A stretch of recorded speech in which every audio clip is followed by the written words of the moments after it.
Let's go live with Jack Kelly. Welcome to the one-of-a-kind LinkedIn live show that will help you with your job search and advancing your career. We will bring in educated career experts who will share their insights and give you inside tips on how to be successful in your job search.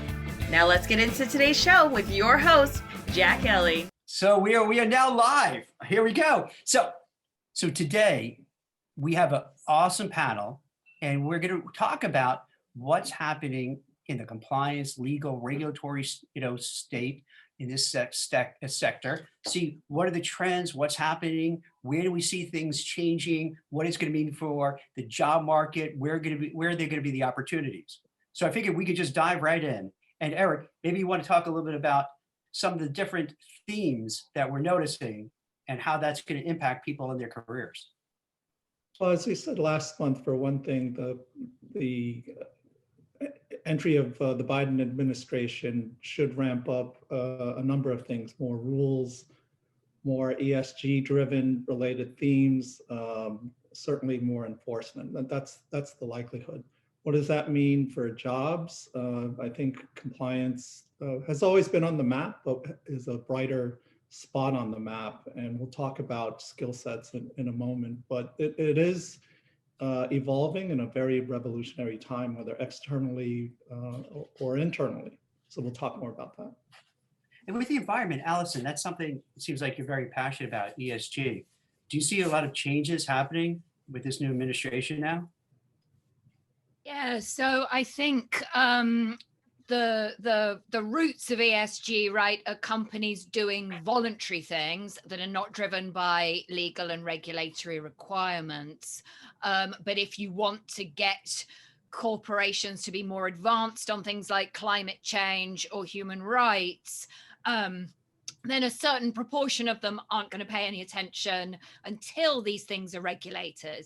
So certainly something that, as Eric's already mentioned, that we can anticipate is more regulation of environmental and social issues, and possibly a rethink on corporate governance in general.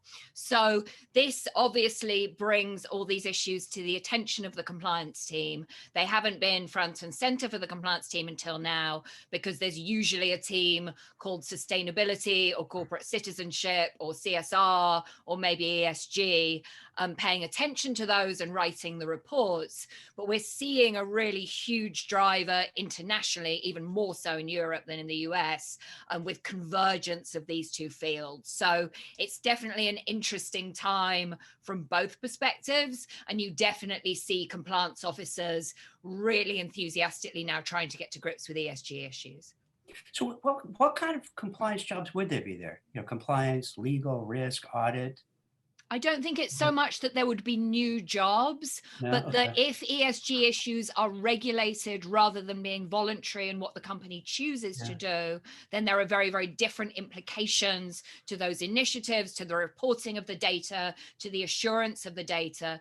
You've started to see not so much in the US, but internationally, a lot more class action lawsuits about things where the litigation is saying this company said it had a commitment to protecting human rights and then it did this awful thing, therefore its disclosures were lying. So you start to see compliance officers having to pay a lot more attention to that data, whether that data is accurate, whether that data is reliable, and whether that data can lead to litigation.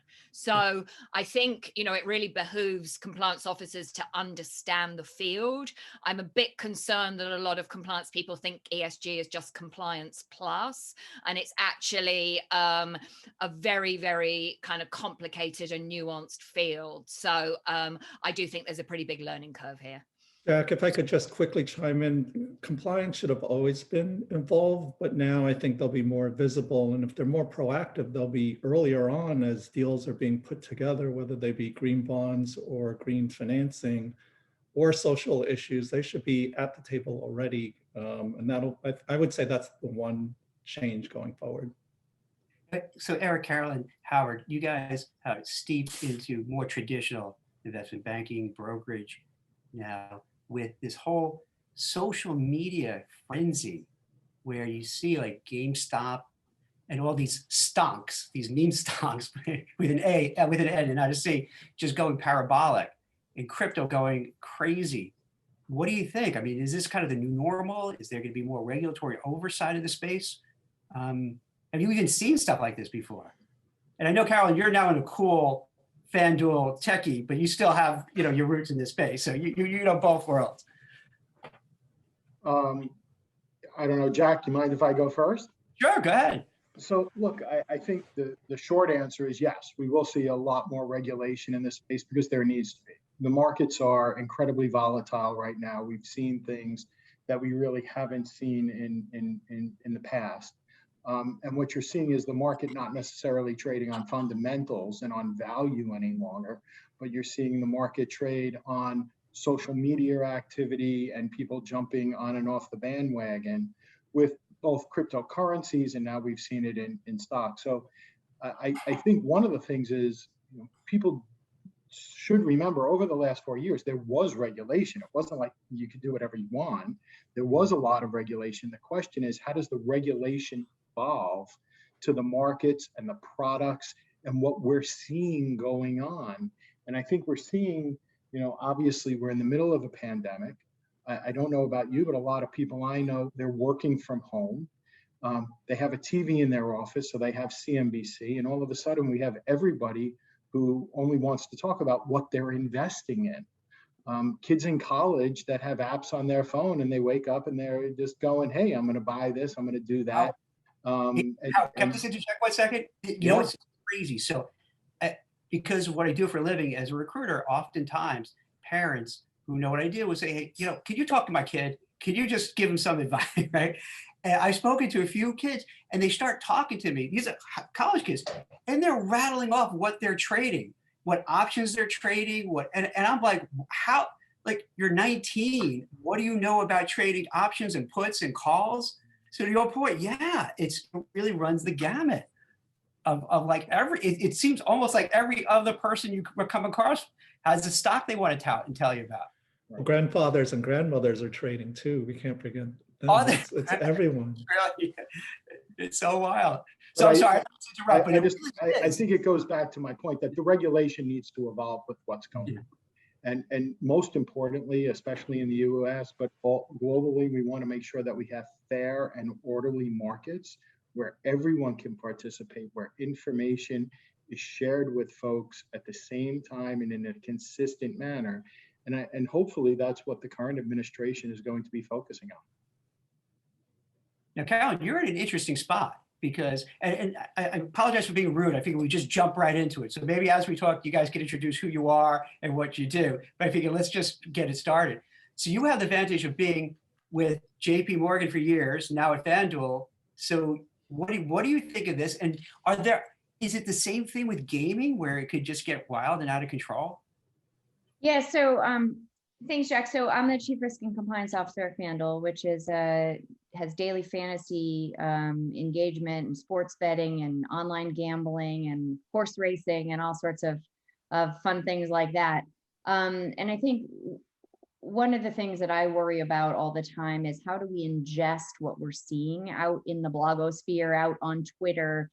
How do we think about all of that activity, both from a FanDuel perspective as it relates to customer engagement, it kind of like in your GameStop theory where there could be some mass groupthink that evolves, and how does that impact compliance at a sports betting company or commercial at a sports betting company, frankly, and then the risks there. But there are other risks that also we have to struggle to sort of ingest in a sort of hygienic way that can be processed and measured. Things like what Alison was talking about, the more esoteric sort of impact on a green economy. How does one ingest that? And then what you're talking about with the GameStop or something that's going on in a Twitter sphere, how do I, as a chief compliance officer, ingest that information in such a way at a speed that's required so that I can sort of see it, understand it, measure it, and get it to the necessary folks to make informed and proactive decisions about something that is happening really, really fast and on a Well, how do you do that? That's a good level. question. Like, how do you do that? Because there's a whole new emerging area, right? I mean, you have DraftKings, you guys, but this is, if I'm not mistaken, this is really kind of new stuff.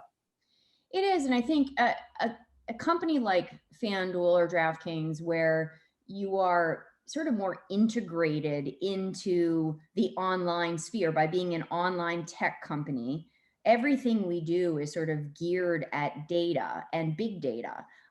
So that, you know, as a tech company, the company is made up of engineering and many, many tools and the use of AI and all sorts of more forward-thinking technology solutions. The compliance and risk world within a company like that has to mirror the behaviors of the other people in the company, but also of the consumers out there, so that our technology on a compliance team side of things needs to be as sophisticated to be able to ingest all of this type of information, prioritize it, make sure that there's enough time built in somehow in the speed of lightning, which everything goes, to be able to think really carefully and critically when it matters, and exercise the usual traditional legal skill sets and compliance skill sets that you would normally think of as legal and compliance. You have to take that extra step of building in the time to do it in a world where the data is moving so quickly and it's just massive. Look out, how would it work for, you know, Eric, Allison, Howard, myself, you know, people who are like, you know, 29 years old, and, you know, we don't know, like, you don't know this. Are we lost, or can we reskill? Like, what do we do? You know, when I think about the team that I have a range of folks, both from a diversity spectrum on an ethnicity level, coming from all different walks of life, including from a pure legal thinker all the way to a very, very tech savvy data analytics person. And it's the diversity of skill set and the diversity of background and the diversity of age that together creates a problem solving sort of brew out of which we can think through what is the most effective processes, tools, people, mindset, judgment that we can put against these things to build something new. And that's what I do every day. And it's the creative part of my job. That's really exciting. And what that means is, Jack, there's room for everybody who has the kind of energy and skills and smarts that want to sort of devote it to this kind of problem solving. It's just a little bit different problem solving than traditionally. Howard, Eric, do you find that? Sure. First of all, I don't turn 29 till next week, so a little early. But I think what Carolyn says is wise, because it is a larger tent, but that also includes folks that have fundamental skills that are still expected by regulators and shareholders, whatever the case may be, to know what good looks like. So the volatility is much faster, the technology is much deeper and broader, and that's where AI and other surveillance tools come in, but they still need to be measured against a board-approved risk appetite, a risk assessment that determines what the risk appetite is as to what's high, medium, or low. Policies still need to be documented and trained to shape behavior and the right ethical activity, but those tools now, Excel just isn't going to cut it, so to speak. It's got to be real AI type tools, so that the speed can be analyzed, but more importantly, acted upon and escalated where material. That's exactly. Go ahead, Howard. Sorry about that. Jack, I think one of the things that Carolyn raised is just so important, which is how you build that team, right? Diversity is obviously a key point, but making sure that you have folks that each have a different lens on what the issue is. Because you can't look, whether it's securities trading, whether or not it's sports betting, or many of the other issues that we're seeing online now, people bring different perspectives, and whether or not age or background adds to those. But just what do you do with the data, and how do you do it, and how do you look at it, and how do you cut it? And we've all spoken about AI and robotics for a couple of years now. unfortunately, I don't think from the tools or the vendors that are out there that we've seen the perfect solution. Each of us are going about it our own ways, but I think that's when you talk about, from an employment standpoint, from a career path standpoint, and how do we build the team and the framework as a leader, that's what we need to look at. We need to give our team the right tools, but we need to have people that have that diversity and the different lens and the different perspectives and are agile. And consultants love the term agile, but when I say agile, they're looking at one thing today, and then all of a sudden tomorrow, something totally different occurs, right? If you would have said 6 months ago that we would see a run on a stock because of a bulletin board on Pinterest or Reddit or something, like, we all would have sort of just said, oh, that's interesting. I don't know. We'll think about it for a little bit, right? But people, you have to have the right people that can react when these situations come up. That's interesting. Would you suggest, Eric, and by the way, so Howard and Eric are very modest. They've both been CCOs of really top organizations. Howard at Barclays, Lehman Brothers, CIT, Eric at BNP Paribas most recently, he's a GE executive. And so they're being humble. I'm not. I'm a shameless self-promoter. So I'll be your hype guys and kind of give some color. So they have a ton of experience doing that. Now, would you suggest people maybe go back to school, like go to NYU with Alison and maybe pick up some sort of degree or certificate, or try to learn about data analytics, Python, R, whatever, to supplement that just in case? Especially if let's say you're in your early mid-30s and you have 30 more years to go, does it make sense to invest a little bit? So you feel, and I know you're saying that you have people from all different kinds of spectrums, but just to make sure you have those skills, is that worth doing, do you think, for some people? Alison, are you seeing that when people go, to NYU and say, hey, listen, I want to make sure I'm bulletproof in my career? Sure. I don't teach data analytics. I teach MBAs and undergrads, professional responsibility and leadership.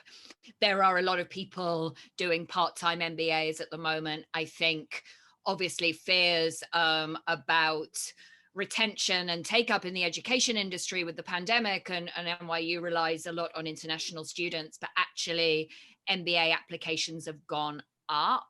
I think a lot of people are concluding that this is quite a good time to pause your career and do an MBA. And an MBA is, of course, one of the best reasons out there to pivot your career. On data analytics, I'm sorry, Jack, not my thing. I teach at Fordham Law, and just like Alison, it is important to keep learning, whether formally with school or just on the job or just in the news. Because times are changing, skills are needed, but it's important to not forget the fundamentals as well. Behavioral compliance is not just the trend; it's the reality. Then the question is, will rules be principles-based or prescriptive, or a little bit of both? So to Howard's point, it's important to be nimble, have the tools to monitor the social media so that no one is just sitting behind a machine looking for all the important things on the news, but the machine is doing it for you. But it'll take people to assess what does all this data really mean at the end of the day. And you're finding out also more people go to law school as well as they're going for an MBA, because maybe when they graduate, they feel there's not a lot of jobs out there, or you have a job, but you just want to add some more value. Are you seeing a big pickup at Fordham? A big pickup for sure, certainly in the compliance program. And these are folks from the businesses. That's the most encouraging people, business people wanting to be compliance people. I'm thrilled about that. You see that a lot? Yes, absolutely. They're the best compliance people in many ways because they know the product, they know the systems. It's not easy to learn the rules, but it's harder to learn the products in the system, in my view, because there's a lot more complexity. And then, as Carolyn said, learning from the kids, so to speak, because they grew up with social media. They use these things every day for everything, and that's compliance today going forward. So do you think for someone who's trying to figure out, who's watching this, or, after this is aired, we put it back on social media, are they, and this might not be a fair question, but are they better off? It used to be compliance people who had JDs would have a lot of opportunities, but is it still going to be that way? Or do you think not only do you need a JD, but as Carolyn was saying, you really have to have a real comfort level with technology too? I think there's room for everybody. I really do. I don't mean to be glib about the thing. I need everybody. I need. But is it? I need Carolyn, the old where you are because it's fast growing as opposed to other companies that aren't. You know what I mean? Is it everywhere you think, or? I mean, look, I saw it at JP Morgan too. I think that you really have to have the old school, as Eric said, you have to have the fundamentals. You need to, if you're practicing law, you need to know how to be a really, really good lawyer and be thoughtful and use judgment, be good at writing, all of those very important components. If you're a compliance person, same thing. It's your judgment, it's your common sense, it's your ability to ask questions and keep digging until you're done. But you have to be able to think about applying those skills to, as Howard mentioned, a very quickly and agilely moving world. So the topic upon which you are digging in and using those fundamental skills changes all the time, but it's the fundamental skills that are always going to be applicable. It's not so much that you need to learn how to code or become a data analytics tech expert. It's that you have to not be scared of that when that's the thing to which you're applying your common sense and your otherwise honed fundamental skills. Absolutely. And Jack, I would totally agree with everything both Eric and Carolyn said. Look, continuing education is just so important for everyone, right? Obviously, in the securities industry, we have registrations and continuing education requirements on what I would almost consider the basics or certain fundamentals when you have a license. But in this day and age, you can't just say, "Oh, I heard about TikTok." I would encourage, you have to go out, you have to see it. What is it? How's it work? Why does it work? Because however you want to apply what you're doing in a legal or a compliance profession these days, you have to understand how the information travels and what people are using it for. And years ago, we would sit down, you'd sit with a trader for a little while, you'd want to understand, okay, the order comes in, you clock a ticket, you transmit the order, you write it down, there was a fail-safe. Now, you do have to have an understanding of how the system works. When the order comes in, how is it processed? What's it feed to? What back office system? Because that's where the data and the trade reporting and everything else occurs. And it's a little more difficult in the current environment to get people's hands sort of, on those things. But most importantly, self-improvement, continually understanding where the technology is, where it's going, what are the abilities. Some of the things that we can do with technology now, you couldn't even fathom 5-10 years ago. So you really just, it's like a car, you got to take it for a drive and get comfortable with it. Another piece of this, and this goes back to where we were in the beginning, is that, 10, 20 years ago, the regulators themselves were not particularly savvy. I mean, you think about e-discovery as an example. The judges didn't understand it. The regulators didn't understand it, and the lawyers needed to explain it, that it was okay. And that was sort of the big black box of the time. However, I'm dating myself, but now the regulators are more savvy. They're no longer satisfied with it went into the black box and then it came out.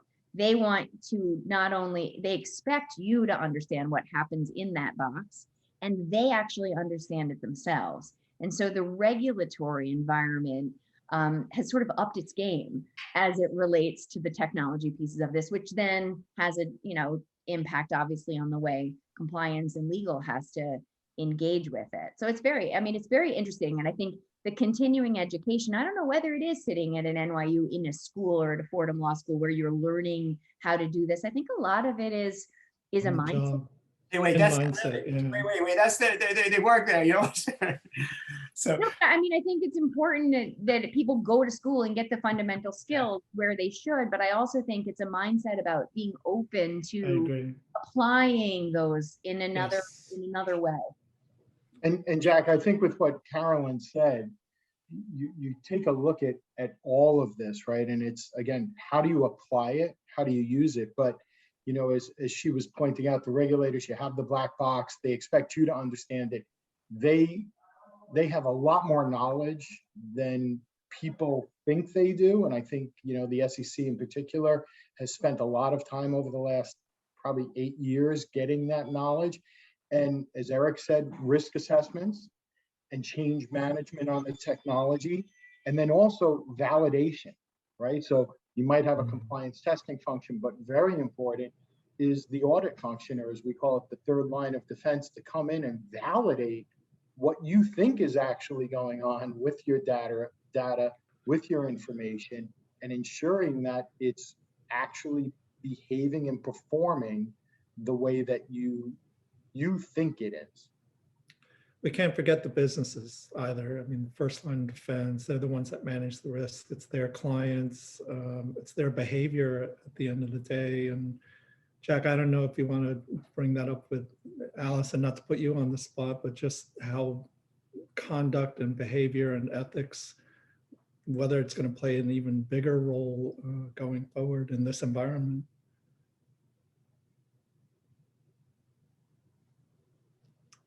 Well, that's to me. Yeah, sorry. Yeah, sorry, I was confused. I thought it was to Jack. Well, I was waiting for Jack to ask, but I yes. guess I was asking the question. Most, I don't know if most is actually true in terms of the data. Compliance Suite just did a survey, but a lot of compliance departments now call themselves ethics and compliance. There is increasingly the assumption that compliance owns ethical culture and is responsible for a culture of compliance. That's what tone at the top means. That's what regulators are looking for. Regulators couldn't emphasize more that paper processes don't work in a vacuum. And indeed, many companies have got caught up in enormous ethics scandals that had best practice compliance programs. So the compliance team can be doing a brilliant job and the compliance process can be perfect in its own terms. But what happens in the rest of an organization is an open question. So what is very, very common is that if you are a salesperson, you have a message coming from the chief compliance officer of sign all these documents and agree to all these things. And if you don't, you're going to get fired. And then you have a message from your boss of, and make sure you grow your business 30%. And I don't want to hear that it's difficult or that the market's corrupt or that the regulatory issues are complicated. And if you don't do that, you're going to get fired. And so if you don't think about things like how you incentivize and compensate people and the quality of leadership and that kind of thing, you're basically putting employees in this position where they're being forced to choose which rule to break. And that explains really a lot of what goes wrong in organizations. So Eric's right, the shift to culture and behavior, I think, is massively important. And the compliance industry seems to be finally embracing this, which is incredibly welcome. There is tons of academic research showing what works and what doesn't, and much of it is of great practical use and doesn't make its way into real companies.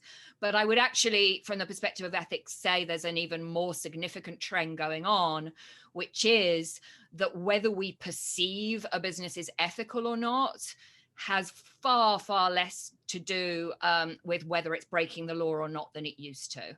So, if you are perceived to be manipulating the market or to have a toxic business model, or you don't pay your workers enough so they have to get benefits, or you're causing a lot of horrible impacts on the climate, you'll be perceived as unethical even if you haven't broken any laws. So this perception of what an ethical business is and isn't has shifted really, really dramatically. Young people have very different expectations of what values their businesses should have beyond compliance. So saying we're just going to focus on shareholder value, thanks very much, and we don't want to hear about all this soft stuff is not really going to cut it anymore, I would argue.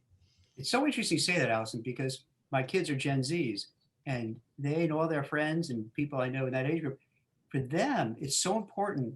What's the culture at the company? Meaning, what kind of social causes do they are they involved with? Do they care about racial inequality? Do they care about wealth inequality? And they're looking for those things. So I hear what you say, it resonates because it's not like it used to be when you define it a certain way. Now this ethics and culture really spans about what's this company all about, and people are going to decide, am I going to work there or not? Yeah, I think young people are doing their due diligence, and they're not just looking, by the way, at what social causes the company supports. They're looking at the core business model. So I don't think it's enough for the core business models to still be doing the same thing. And here's all the great charities we're donating to. True. One of the things I talk about all the time is that there were protests at a Paul Weiss recruitment event at Harvard Law School. So that's Harvard law students, not a bunch of radical hippies, protesting at Paul Weiss holding a recruitment event at Harvard because Paul Weiss works for ExxonMobil. That is the kind of thing that was incredibly difficult to imagine even 5 years ago. And I think there's going to be more and more of it. And Jack, just to follow up on that, one of the interesting questions that we ask ourselves a lot is, and I think people years ago used to say, can we do it? Well, that's one element. Then there's the other question, which is, should we do it? Right. And I think when you just stop and you pause and you think about that for a moment, that goes back to a lot of the issues that Alison raised, right? Just because you can do it doesn't mean you should do it. And whether or not you should do it has many other factors involved. Exactly. And that's where legal reputation compliance risk comes in. Yes, and legal compliance is clean. Like, it's pretty clear. If it's illegal, you don't do it. If it's legal, it's okay. That's been the way we thought about business ethics for a very long time. As long as you don't break the law, decisions to maximize profit are ethically neutral. That's what Milton Friedman argued. We are not in that era anymore. We're now in an era where big business say we should consider the interests of all stakeholders. So it's not just about should you do it, it's also what right thing should you do? What issues should you prioritize? Most companies are getting yelled at to do a million things on a million social initiatives. You can't do them all. How do you prioritize? How do you focus? How do you position around these things? I think is increasingly becoming a very, very important issue. Compliance should have a central seat here. Perhaps they're not the only people. I think this is fundamentally a question for senior leadership, and it's fundamentally a question about what people like to call purpose. This idea of purpose is very, very fashionable at the moment. Starts with the board. I think it's Exactly. great for compliance, what Alison just said. Yes. And here's why. Because when it was a black and white issue, where the business side, the first line, would say, the question is whether it's legal or not. So I'm going to do it. I'm going to ask legal, can I do it? And then legal becomes a blocker instead of a helper. And if they can, then they go about and do their business. But if it isn't black and white and it involves the should, then the first line, the business, is on the hook for thinking through the should question. And legal can't give them a black and white answer, and they can't use them as a sort of scapegoat. And they also, it brings the two together in a partnership, whereas before legal was just the yes or no because it was black or white. Now they have to think through all of these ethical issues together, and it creates what you hope. Hopefully it creates what you hope, which is this engaged first line who thinks about the should and partners with compliance in a proactive way, which is the ideal model. So while it may be more challenging because it's not just a legal question anymore, the fact that it has this ethical should component is great for compliance officers everywhere who want to create a really engaged, robust first line of defense and have management be the ones focusing on this stuff. The key is making sure the first line is also accountable for the decisions that they make, not throw legal compliance and the second line under the proverbial bus, so to speak. And that's where the tent can be quite large. And that's where also the fundamentals are important to assign and document roles and responsibilities around decisions. And when things hopefully don't go wrong, but because it's so gray, as Carolyn and Alison are pointing out, roles have to be critically followed, documented and followed. And I think, yeah, when Alison was chatting before, she spoke about the culture of the organization. I think we all have mentioned at some point culture. And that's why it's so important. I think Eric said it starts with the board, the executive leadership team, and the understanding of every employee of what their role and responsibility is in ensuring that the organization acts and behaves in the most ethical way possible, and not just to the ethic of that organization, but what the ethic of the industry or society, if you wanted to take this to a bigger conversation, expects and really is asking for today. A great point. Let me ask, if I could throw this out to everybody, where do you see with this new administration, Gary Gensler is going to be most likely the SEC. You've probably seen Elizabeth Warren going, I don't want to say going after the SEC, but really setting strongly worded messages to them to get off their duffs and do their jobs, is an actual quote which she said to them. Where do you see this going? Do you think it's rhetoric, or there's going to be a lot of changes in the air? I think there's going to be a lot of changes. I think this is more than just a passing thing. I think ESG in whatever form or label is here to stay, because this is generational. It's global, and there's too much at stake, I guess is the best way to describe it. And the tools aren't there yet. And so therefore it's prone for more accidents. And there's so much visibility and popularity in watching, I call it the tennis match between the game stoppers and the short sellers. And Congress is watching, the regulators are watching, and I don't think they're on their doves. I think they're surveilling all this activity as well. And there's going to be enforcement out of this in some form or another. They did jump on it quickly. Yes. Jack, Yes. I think I said it earlier. It's not like we've been operating in the Wild West for the last couple of years, right? We have a lot of good regulators that have spent a lot of time ensuring that markets operate effectively, efficiently, and that there are rules and regulations and constructs where everyone can participate in an equal way. I think sometimes the focus shifts a little bit, and I think with a new administration, it's always the opportunity to take a different focus or a different look. And as I also said, and I think a few of you agreed, with the changes in technology, with the changes that we're seeing in the marketplace, and the ability for people to literally pick up their iPhone and trade at no cost and do a couple of things that, again, you couldn't do a few years ago, I think that just brings a whole new set of issues. And it takes a little while for everyone to figure out what are the right controls and constructs that you need to put in place to ensure that things are operating properly and efficiently. And hopefully that will be the focus of the administration in the short term and over the next few years. It's interesting. So you think, so it's really more about where they're going to allocate their resources and put their focus moving forward. Like, do you think there's going to be a lot of oversight, let's say at FanDuel or the emerging cannabis industry? Do you all have a sense of where that focus might go to? Well, there's a big conversation about the regulation of social media platforms, right? So that I think is one of the highest stakes kind of discussions out there.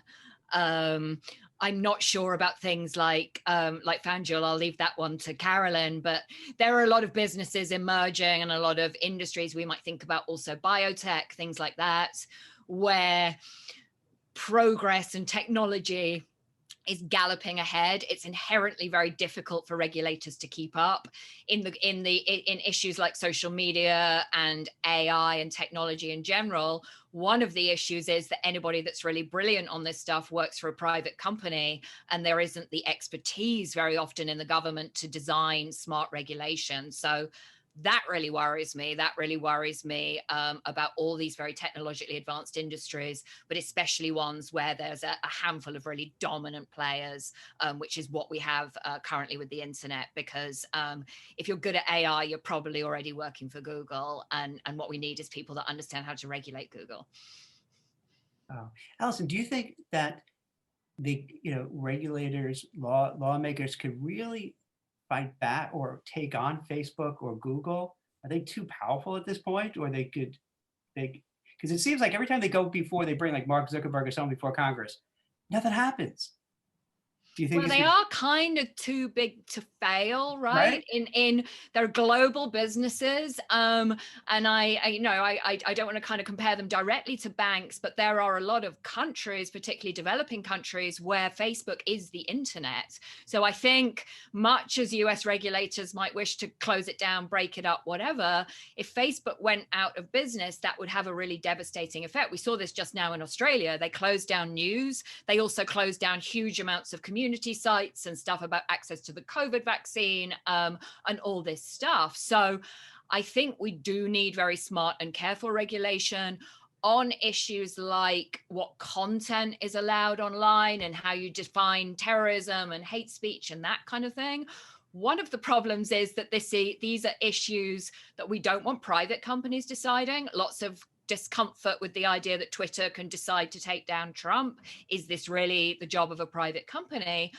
But then we don't necessarily want the government deciding either, whether you're Republican or Democrat or how you feel about presidents. You probably don't want the president that you disagree with deciding what is and isn't a hate group and a terrorist group and that kind of thing.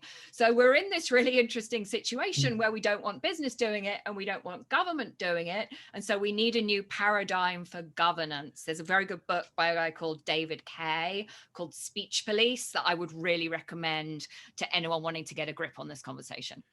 I think the new paradigm is a greater public-private partnership. I think the COVID was a good lesson learned as to how well public and private collaboration can really accelerate and also get to the right balance.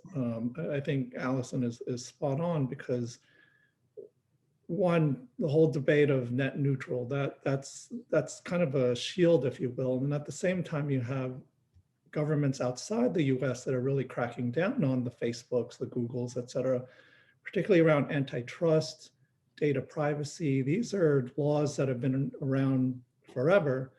And so all these high tech, whether big tech or fintech startups, they can't forget that the speed limit is still 55 miles an hour, and they can't drive around in their Ferraris at 200 miles an hour. They still have to worry about collateral damage and fundamental laws and rules. But it'll take, in my view, the public and the private together to sort this through.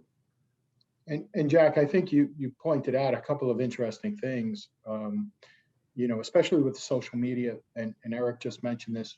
There's been a lot of focus on privacy and data protection over the last couple of years. There's a question about, as we've seen certain states make certain regulations and laws around data protection in the US, but whether or not we'll have one set of standards that everyone will look to. Same thing, you asked the question about cannabis. There's a lot of question and debate around that. And cryptocurrencies are one that everyone is trying to figure out as well. And I'm sure there will be others that all of us are trying to figure out. So it's an interesting evolution. And the question is, what's the right balance, right? Because we do have freedom of speech issues. Different countries have different approaches. But the question is, how do we all operate in a way where the information moves and flows, but yet, again, it's whether or not the information is correct and being used for the right purposes. That's great. It's interesting. My takeaway from what I'm hearing as a, let's say, outside observer is there's a lot to do. It seems like there's, when you pull back, you're talking about social media, you're talking about Facebook, you're talking about Twitter, you're talking about biotech companies, because now healthcare is such an important thing that we're focused on. Old school Wall Street, FanDuel, cannabis, so for the practitioners in this area, I'm kind of coming away very optimistic for people, because it seems with all this, that means there's opportunity, there's growth, it's dynamic, right? And everything I'm hearing from you, that there's just so many pieces to it. And we're doing this, we hit about an hour, and we probably didn't even scratch the surface of all this. And if you don't mind, can I ask, this might be an unfair question, but moving forward, do you have, if you had a crystal ball to think, okay, here's some of the things that's going to play out, over the next 3, 6, 9 months, whatever the case, do you have a sense of where there's going to be a lot of action, a lot of movement, so that and this is particularly for people who are trying to reinvent themselves, who maybe lost their jobs, people who maybe are working but hate what they do, or they're worried about their company, want to pivot. Do you have a sense of where the puck is going so they can go in that direction? Does that make sense? Does that? Sure. Jack, just before we answer that, if I could just say one thing, you mentioned the new paradigm, right? I got really concerned when one of my kids told me that there was a TikTok on SPACs. Oh my God. Just think about that. Yes. Yes. A TikTok on SPACs. I mean, I guess I first heard about SPACs about 15 years ago. And we were doing some work around them. And then, they quieted down. Now, all of a sudden, when you have someone who says, hey, Dad, there's a TikTok on SPACs, how do we invest in them? And I'm just, oh my God. Oh my God. Howard, when you talk about TikTok, I wanted to bring it up, but then you know how conversation shifted. So if you go on TikTok and yes, I downloaded it because, I have way too much free time. So there's these like 17-year-olds, 18-year-olds from their bedroom pontificating on what to invest, how to invest. It's if you got to check it. If you don't mind, I would say check out like TikTok and you watch these people, or Instagram too. They're experts, and your mind is blown. Like, what do they even know what they're talking about? Who's scripting it for them? Who's behind it? Then if you go to Wall Street Bets, they now on Reddit, they have over 9 million people on that subreddit. 9 million, and the conversations are just nuts. Hilarious. Nuts. Hilarious, but scary. Yeah. Every website that Jack just mentioned should be in your IT security blocking at work. So only do that on your personal computer. So I'm sorry to interrupt, but it's just when you brought it up, it's just like when you look at it, it's just, you can't, it's hard, right? When your son is bringing up about his SPAC, it's like, where is this coming from? So where do you see for people who want to re-navigate their careers, any suggestions like where they should take a look at? FanDuel definitely, for sure. FanDuel has lots of job openings. Please come and work for me. Carolyn, did you get my resume, by the way? I know, right? Come on over. Maybe I'll take a first stab.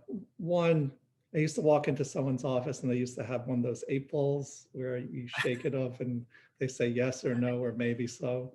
So I would say a couple things. One, the risks are real. It's fun talking about it, but the risks are real, and we can't forget cybersecurity and cyber crimes, and everything we've been talking about, if you think about it, is about technology. And so these are skills where there's no more bright red line between cybersecurity, AML, fraud, compliance, legal, the business. And on the one hand, you need the clear responsibilities, but the skill sets are much more universal.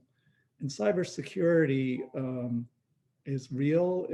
We've seen attacks on government critical infrastructures and the blurring of these different industrial sectors with the banks in the middle and technology accelerating these risks. So cyber skills, technology skills from a control point of view, combined with understanding and not forgetting the compliance fundamentals, I think is important. We can't forget these fundamentals. But cybersecurity, I think, is important. I agree with that totally. And I also think that areas around identity management, there are lots of companies that are cropping up to try and help differentiate between real humans and bots and all of these different threats to companies that are coming in so many different forms. And then there are companies being created to mitigate those threats, but all of the skills in that sort of border between the dangerous outside world and the hopefully safer inside of a company world, and all of the critical data to the lifeblood of a company and protecting it is probably where if you shook the 8 ball, where you'd want to go, I'd say. I've always been bad in my career predicting the future. I worked for the largest bankrupt entity in the history of Wall Street, but that's a whole different story. Look, what I would say is, Eric touched upon this. Fraud is really such a big issue. I was reading an article the other day that 90,000 packages a day are stolen in New York City, which is just a massive amount, right? And when you think about the construct of Amazon and the Ring doorbell and how they're trying to put the pieces together to make a seamless delivery, and from what we do in financial services, where we are constantly looking at fraud, and I have to say the fraudsters get better every day, right? Two-factor authentication, they figure out how to get in much earlier on, change a phone number, you authenticate back to the fraudster. Like, you know, these things are constantly changing. So IT security, fraud. But Jack, I think the most important thing, and what I might tell folks, is find something you want to do, just do it really well. That's great advice. Yeah. And you know, if you're going to do it, take the time, focus your attention, and be the best at it, whatever it is. And hopefully then everything moves along for you.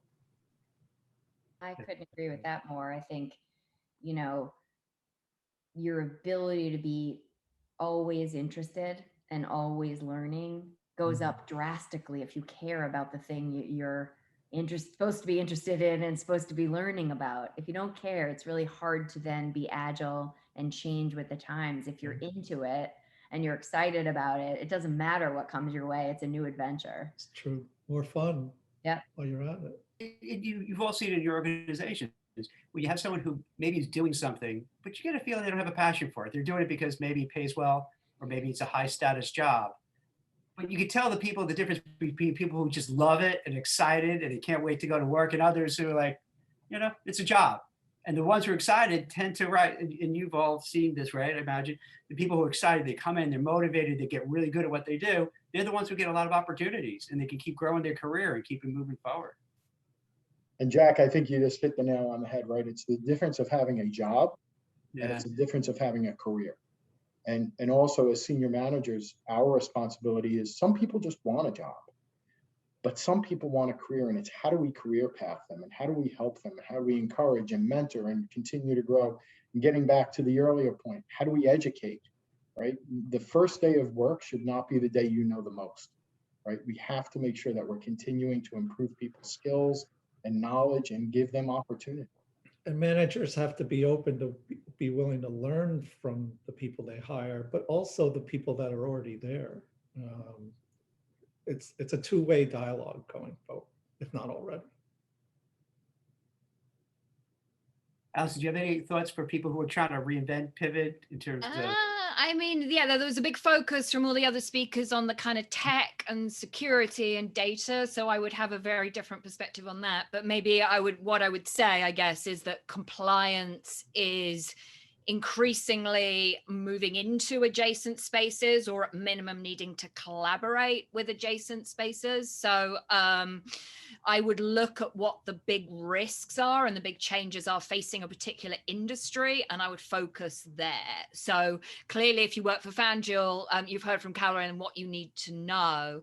There are other industries or other companies where very close alignment with risk and enterprise risk would be a really good idea, or understanding behavior and change management skills, because there isn't enough senior traction or visibility from the compliance team, and compliance won't work if it just sits with its own perfect processes, but no one in the first line of defense cares. And then, I mean, there's so much going on in the ESG space that, you know, for an industry like food or apparel, I would look at the huge amounts going on in supply chain oversight. The pandemic has really revealed the importance of a really resilient supply chain. A lot of the time, supply chain oversight happens in procurement. Compliance doesn't even have a look in. There is a lot of duplication of processes, and really supply chain is where the rubber hits the road on this kind of blend of the voluntary and regulated, and is becoming aggressively more regulated from the perspective of human rights and modern slavery and trafficking. So supply chain would be something. I think things like climate risk, if you're in a high emitting business, but it would involve thinking, I think, quite strategically about the industry and the big pressures, both reputational and regulatory, facing that industry, and then thinking, what skill set do I really need? But there's obviously a really kind of positive thing going on in terms of compliance. I'm going back to kind of Carolyn. I need it all, she said. So she's not saying that being a lawyer or having a compliance qualification won't be useful, but she's looking for diversity. She's looking for creativity. And so maybe there's a little bit less of a kind of binary thinking, and maybe recruiters will be a bit more imaginative about this person may not look like a perfect fit for compliance, but wow, they seem to have some useful skills. So I think we need to be a bit more creative, and a lot of the time companies will succeed or fail because of their ability to coordinate across functions and departments rather than because there's excellence in compliance specifically. So I like to advise compliance officers to think of themselves as change agents, and that might also open up a whole load of education and learning that could happen there. Totally.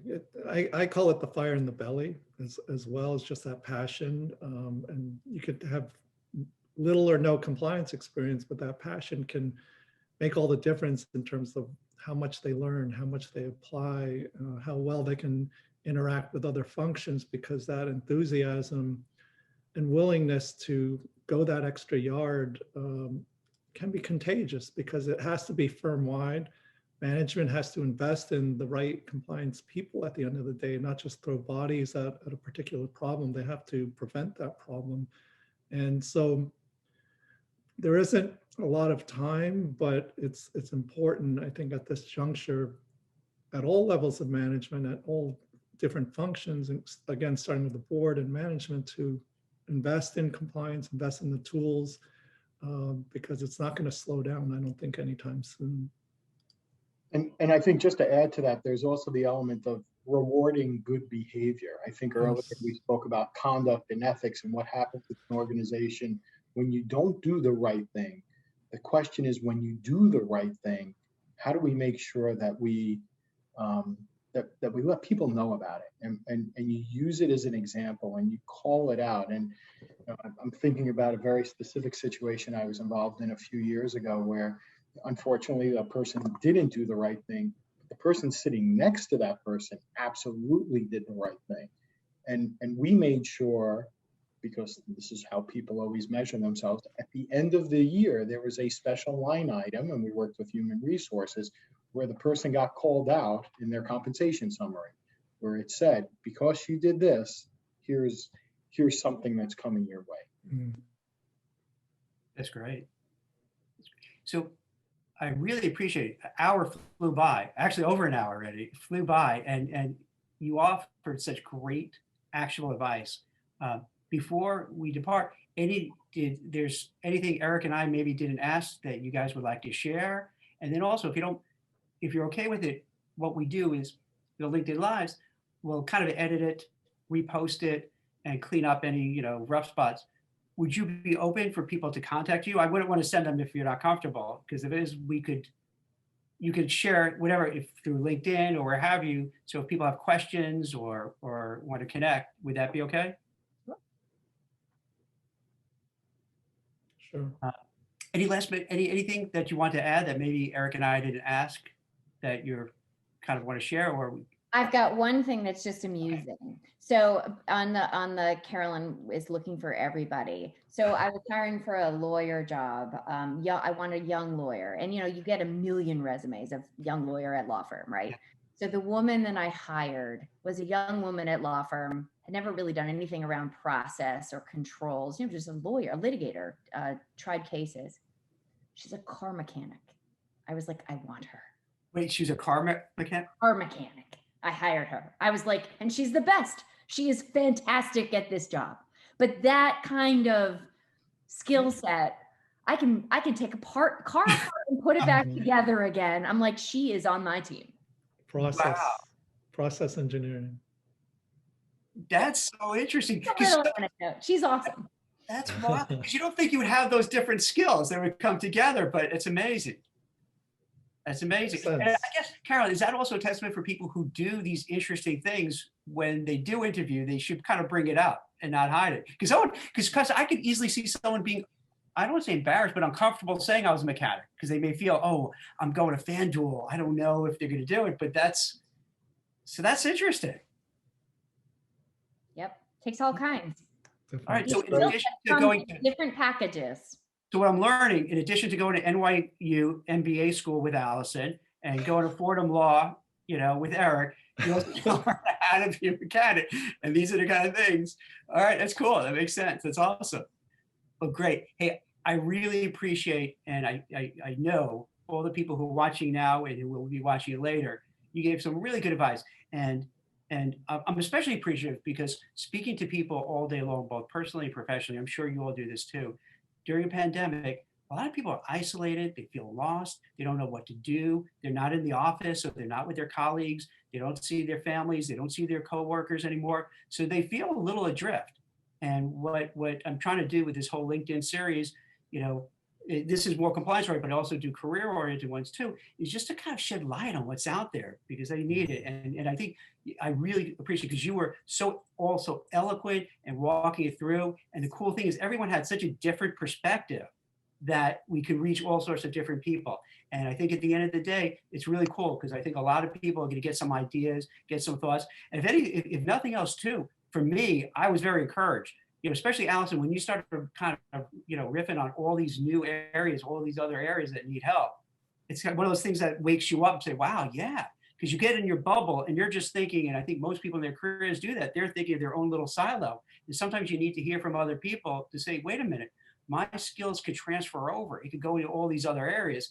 And that's kind of empowering. So then if they're stuck and they can't, not go anywhere, they say, wait a minute, let me try these other things. So I think you're going to help a lot of folks. So I really appreciate it. Thank you all, for showing up. And hey, the invitation's open. We plan to do a lot of these because we're doing our best, particularly during the pandemic, to help as many people. So you're always welcome back if you want to chat. Thanks so much. Thank you. Jack, thank you for putting this together. Oh, my pleasure. Thank you, guys. Well done. Have a great Take day. care. Bye. Bye-bye. Hope you enjoyed this episode of the WeCruiter podcast.